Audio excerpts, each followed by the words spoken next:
안녕하세요. 지난 시간까지 히브리인들이 이집트 탈출한 이야기를 마치고 이번 시간은 출애굽 이후에 이스라엘 백성이 약 40년 동안 광야에서 떠돈 이야기를 해보도록 하겠습니다.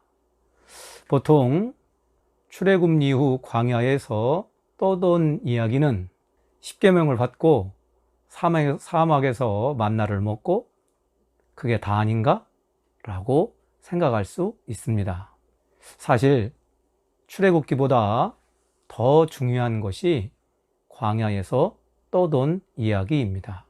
왜냐하면 태고적 옛날부터 광야 이전까지 이스라엘 종교는 거의 샤머니즘 수준의 개인적 종교였는데, 광야에서 하나님과 소통하고 율법을 받고 구체적인 규칙을 정한 후 체계적인 종교가 되었기 때문에 광야의 이야기가 정말 중요하다고 말하는 겁니다.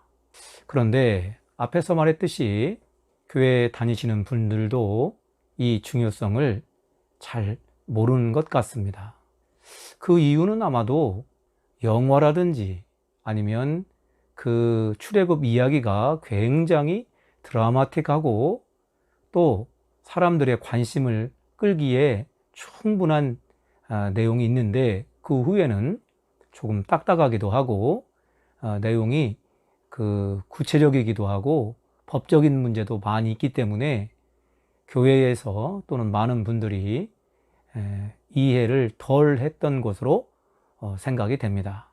아무쪼록 그럼 본론으로 들어가 보겠습니다.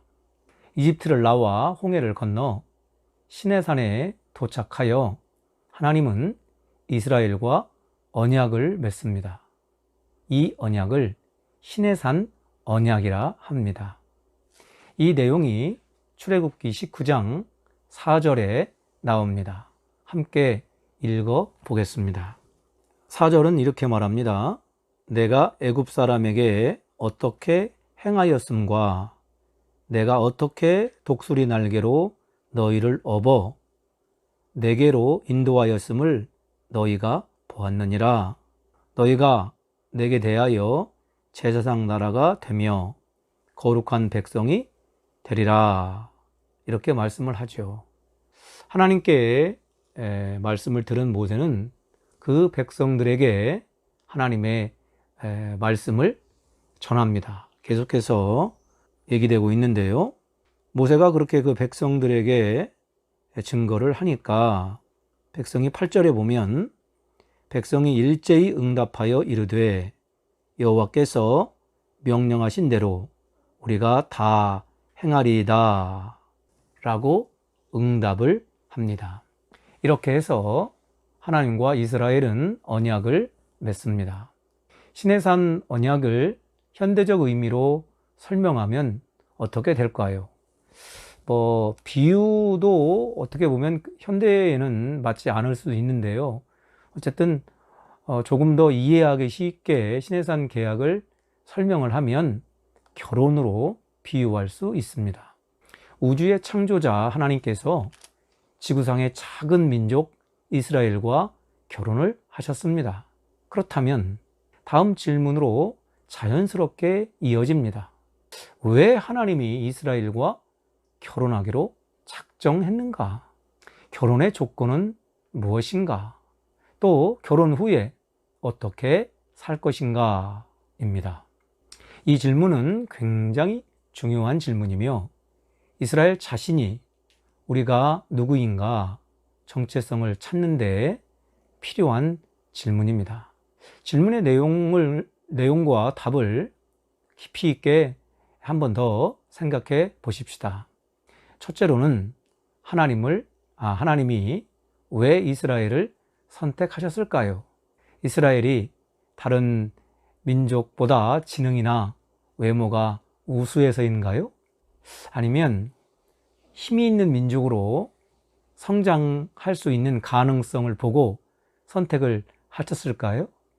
모두 아닙니다.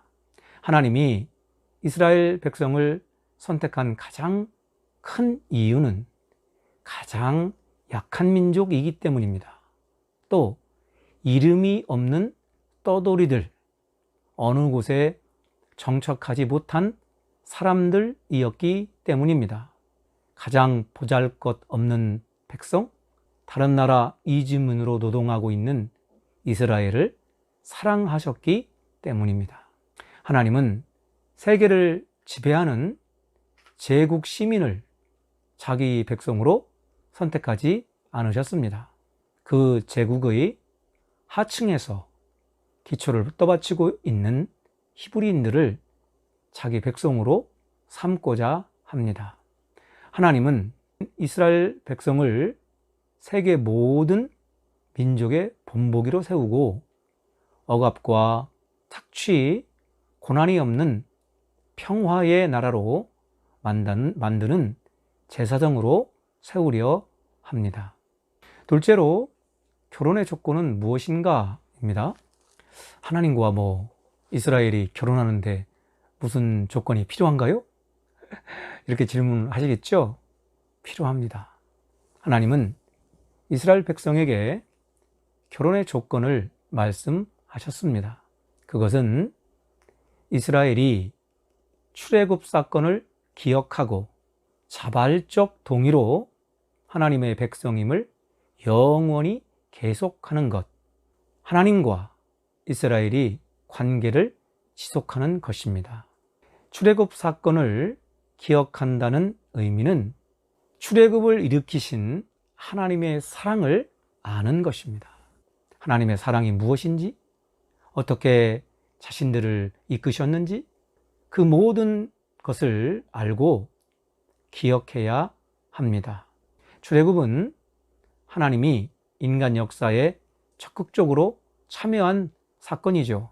이 사건을 이스라엘 백성들이 망각하지 않고 그 사건을 체험한 당대의 사람들 뿐만 아니라 그 자손들에게 대대손손이 기억하게 하시고자 하십니다.